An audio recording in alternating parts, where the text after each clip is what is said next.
It was an ordinary weekday evening, and I wasn't feeling hungry as I sat down for supper. Across the table, my two sons, Ryan and Spencer, were devouring their macaroni and cheese with gusto.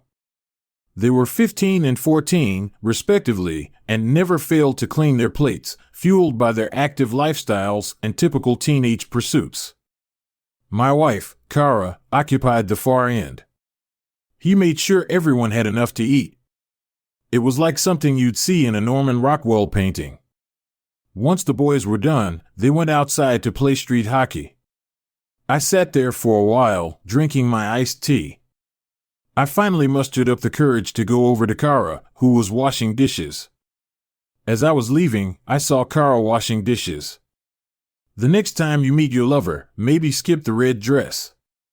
You look like a $20 hooker walking into that motel. She didn't respond, and as I left the house, I heard the unmistakable sound of a plate shattering on the floor behind me.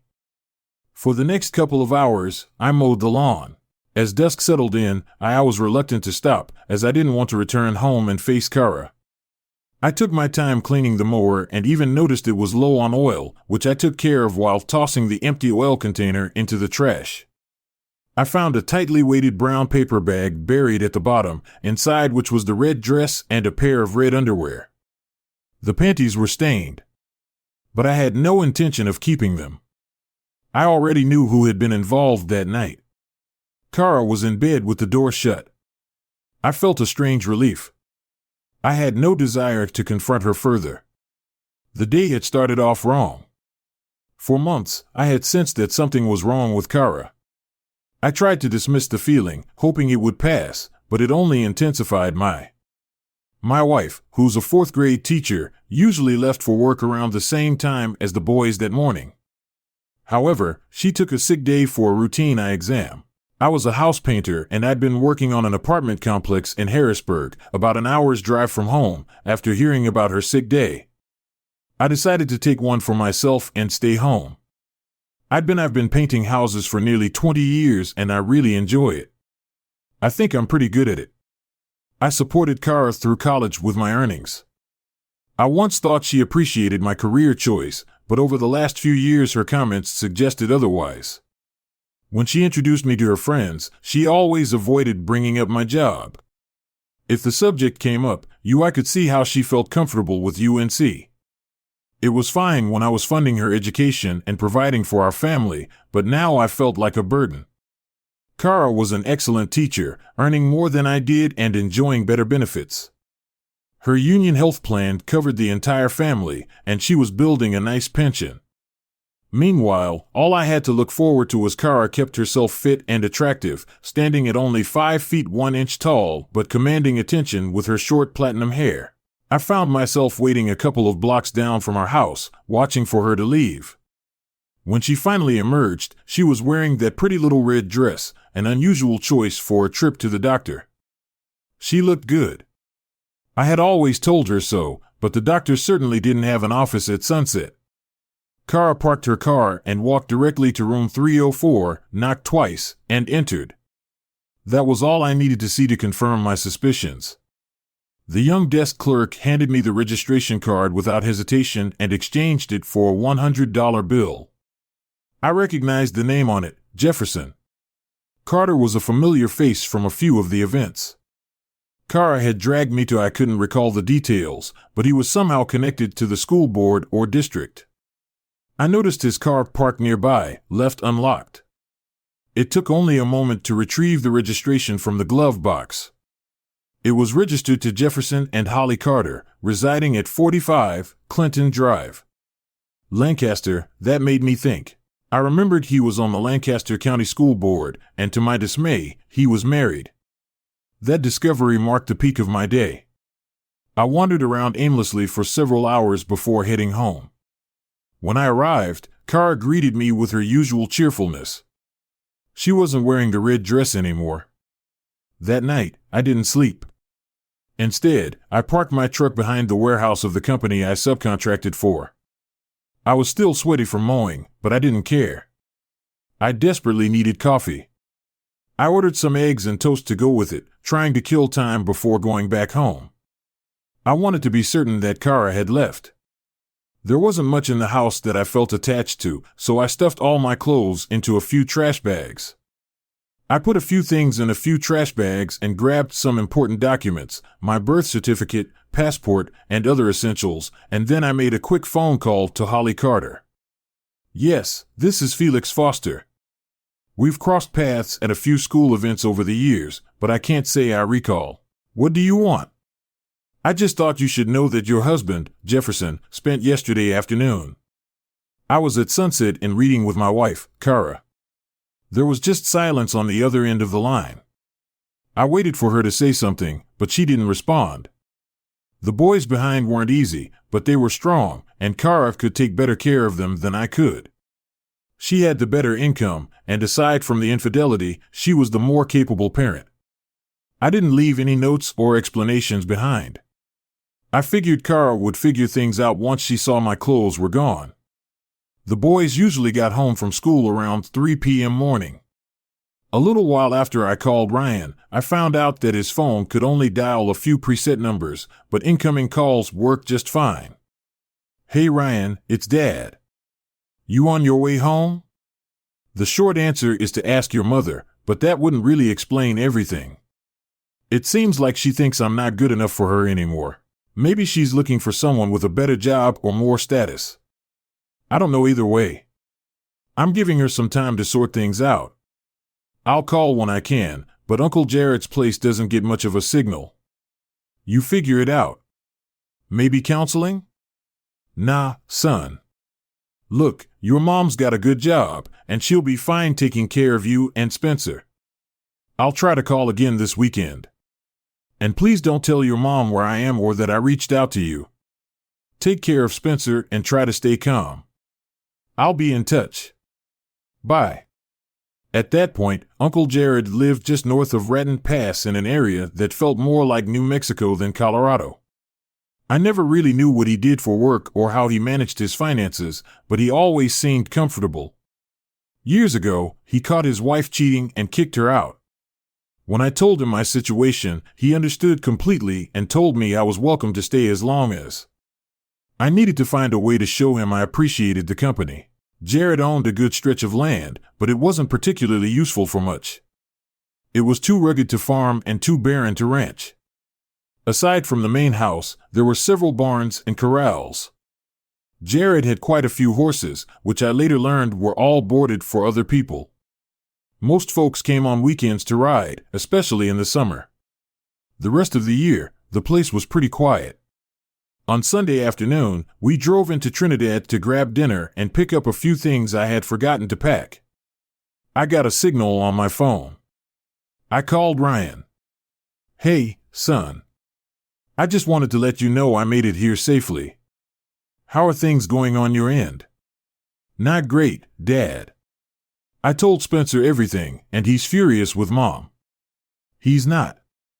Even when she speaks to you, she won't explain why you left. She keeps claiming she has no idea. I've tried to get her to open up, but she just shuts down. We're keeping our distance from her as much as we can. You seem to be handling things pretty well. I'm really sorry you've had to deal with this mess. Just do your best. I can't get cell service here at the ranch, but Jared can. I've got a landline, so I'll try calling from there. Is there anything I can do for you and Spencer? We'll be okay. Dad, one thing about Jared's place, it was clear that every single building needed a fresh coat of paint. I had no idea how long he'd lived there, but I'd bet money that a paintbrush hadn't touched the place in years. At least I found a way to pitch in. I went to a nearby co-op and bought all the 5-gallon buckets of red oxide paint they had in stock. I'll pay for Jared's share, of course. I went to the store and bought all the 5-gallon buckets of red oxide paint they had in stock, and I paid for it with Jared's credit card.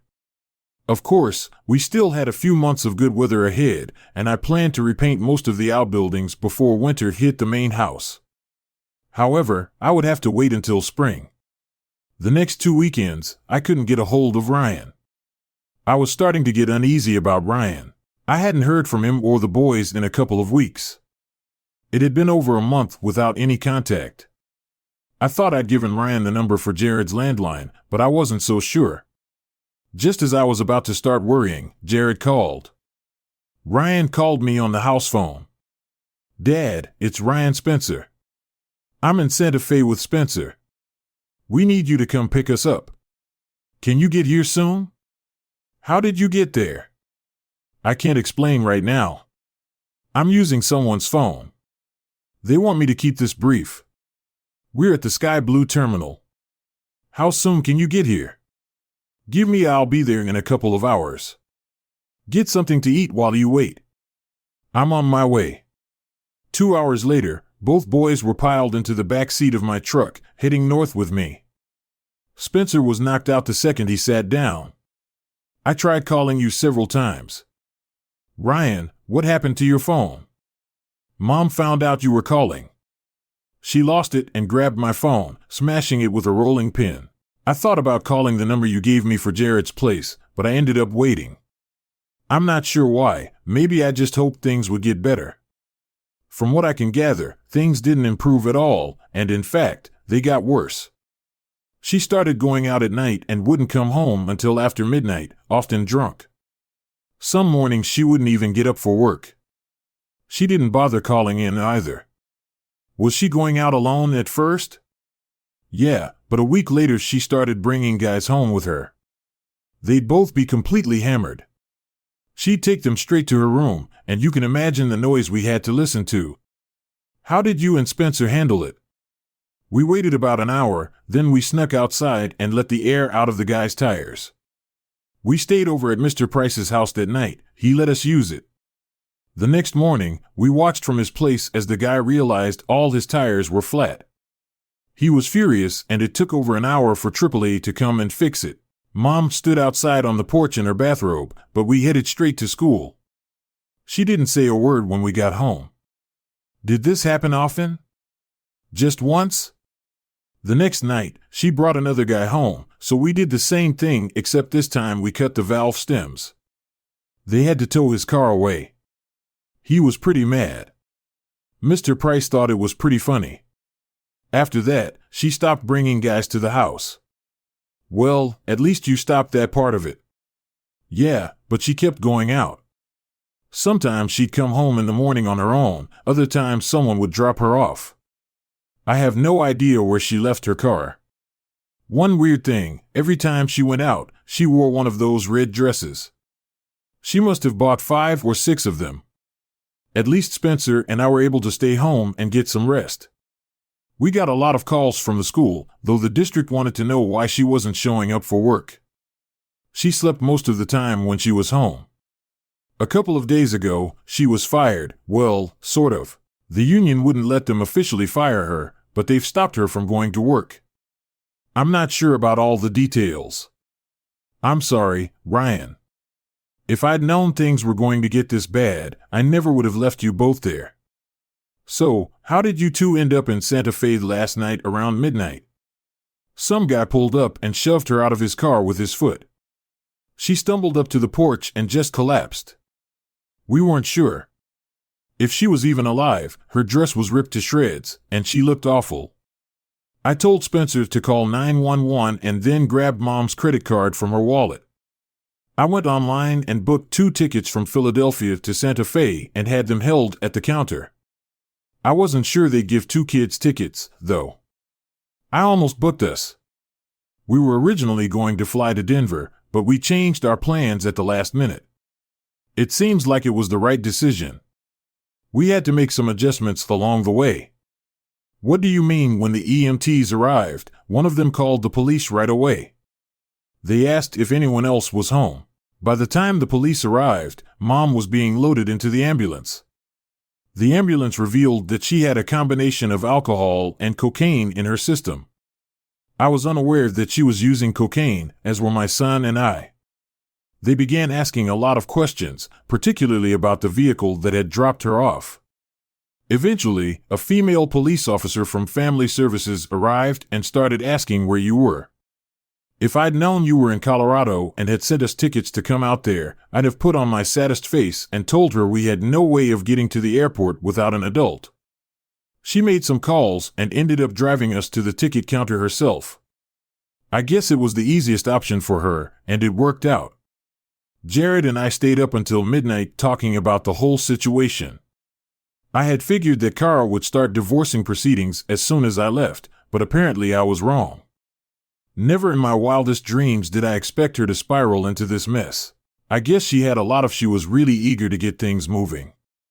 I've never been good at understanding why people do the things they do. Jared didn't have a computer, so the next morning I spent a good chunk of time on his phone. I finally got in touch with a lawyer in Reading who was more than willing to handle the divorce. When I mentioned Kara's name, he seemed to already be familiar with her situation. I guess word gets around fast in small towns, especially when the police are involved. He assured me that documenting her recent behavior wouldn't be difficult, which would make the divorce straightforward. I had to send him a money order for $2,000, which pretty much drained me, but Uncle Jared offered to help financially if needed. The lawyer even suggested we go after Kara for child support since she'd made more than me. However, with her now being out of a job, that could complicate things. I reached out to the boys' school and found the staff sympathetic. It seemed like everyone in the district knew about Kara as they agreed to forward all of the school records and even copies of the boys' birth certificates without any fuss. I told the boys they could take some time off until everything was sorted out. The next few months went smoothly. Kara signed the divorce papers, though there was no child support involved. She had lost her teaching certification and had to find she ended up with a new line of work, but I don't know what. I'm sure it wasn't as prestigious as being a teacher. All that was left was to wait for the divorce to be finalized. Ryan and Spencer adjusted well to their new school. They had a long walk to the bus stop every morning, but Jared and I refused to drive them, calling it a character-building exercise. Life is a little sunshine. Must fall, or so they say. I might have butchered that saying, but you get the point. My bit of sunshine came at the end of May. Jared sent me on a trip to Cloudcraft to deliver 2 horses to a buyer. It was about a 5-hour drive, so I left early in hopes of making it back the same day. That part didn't go as planned. Dropping off the horses was easy. One thing I didn't enjoy was hauling an empty trailer on the way back. It's always been a hassle. About 10 minutes outside of Alamogordo, I hit a roadblock. A truck carrying undocumented immigrants had overturned, and there were law enforcement officers and border patrol swarming the area. They were inspecting every vehicle, especially trailers. I never did figure out what happened. I didn't get to go to the bathroom until I'd made it through the inspection. I pulled off the road near a billboard and finally relieved myself. That's when I realized I had an audience. I walked back to the truck and grabbed 2 bottles of water from the cooler. The older of the 2 girls took both bottles and handed one to a little girl who couldn't. The older woman was in her late 20s with long dark hair, heavy eyebrows, and a golden complexion. The little girl was practically her miniature. They both looked exhausted, dirty, hungry, and scared, so I didn't say much. Instead, I waved for them to follow me to the truck. I knew this was probably illegal, but I couldn't bring myself to care. They hesitated for a moment but eventually made their way to the passenger door. The older one never took her eyes off me. We drove for about an hour before I had to stop for gas. As I filled up the tank, I pointed out the restroom to them. They were quick in and out of the ladies' room before I was done with the pump. When I went inside to pay, I grabbed a couple of pre-made sandwiches for 2 folks from Colorado. I was right, they were just as hungry as they had been thirsty. There was a Walmart supercenter in Las Vegas, New Mexico, so I decided to stop before hitting the interstate toward the pass. My 2 passengers stuck close by as we walked in. I approached the greeter and soon had a shopping assistant, an older woman who spoke Spanish. I briefly explained what I needed, and we headed straight to the children's department. We had picked out underwear, pants, shirts, and socks for the little girl, and the older one, she was more of a young woman, took a bit longer, so we swung by the shoe department and grabbed some comfy sneakers for both of them. Our last stop was the health and beauty section, where we picked up toothbrushes, combs, and some feminine products. The young woman seemed a bit shy about that last part, but she accepted them nonetheless. I thanked the Walmart lady for her help, and she surprised me with a hug, which was definitely not the usual store policy. Still, the bill came in under $200, so after a long day, I decided to stop for the night. I figured the women could use a hot shower and a soft bed, and I sure could too. I got a room with 2 beds and set their new clothes on one. I gestured toward the shower before stepping out and called Jared to let him know I'd be back later than planned. I left out the part about my unexpected passengers, but he would figure that out soon enough. I couldn't help but chuckle at the thought. Whether he liked it or not, he was about to have a cook, and after an hour, I figured it was time to head back to the room. On the way, I picked up a full KFC meal for 3. When I returned, both women were clean and refreshed, looking a lot better than they had earlier. "My name is Felix," I said, smiling. That smile was worth every dollar I spent at Walmart. "I'm Brooke," she said, pointing to herself and then to the little girl, Ruby. "I'm Felix," I said, smiling again. It felt like something straight out of an old Tarzan movie, and I couldn't help but laugh. We were all laughing together when we sat down to eat. The chicken in a basket didn't last long. We were all pretty hungry by then, so there wasn't much conversation after the meal. I pointed to one bed and they lay down while I stretched out on the other. I kept my clothes on and stayed on top of the bedspread, deciding to skip the shower. Brooke seemed comfortable with that, and they both slept in their new clothes. I wasn't sure if a restaurant would be the best idea, so breakfast the next morning was just a couple of McMuffins from the drive-thru. We got back to the ranch before noon. Jared thought it was all pretty funny. The ranch house had plenty of rooms, so we got Brooke and Ruby settled in. Jared spoke a bit of Spanish and found out that Ruby was Brooke's daughter. Her husband had died. She was trying to make her way to her brother, who worked as a bricklayer in Alabama. Most people stayed behind, but Brooke Jared made us lunch and told Brooke that from now on she'd be in charge of cooking. She seemed pleased by that, and I was too. Jared wasn't the greatest cook, but the boys were happy to meet Brooke after tasting the dinner she made. They were even happier when they met her. I didn't recognize half the dishes, but they were delicious. It looked like I'd be picking up some Spanish. While helping her with English, of course, her grammar might end up just as bad as mine. Brooke quickly settled into a routine, taking over the household chores like washing, cleaning, and cooking.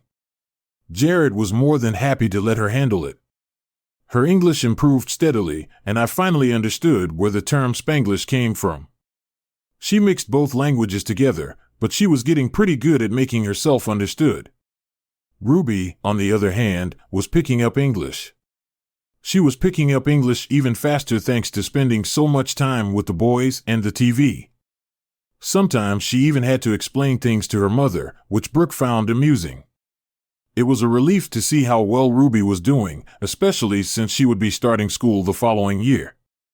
The divorce from Kara was finalized, and a few days later, a couple of boxes showed up via UPS. They contained the boys' clothes and some personal items, including their original birth certificates. There was just one thing of mine in there, and there wasn't any note or letter from Kara. Part of me was curious about how she was doing, but I wasn't interested enough to reach out and ask. Brooke noticed how happy I seemed and asked Jared about it after he explained. In Spanish, she left the room with a big smile.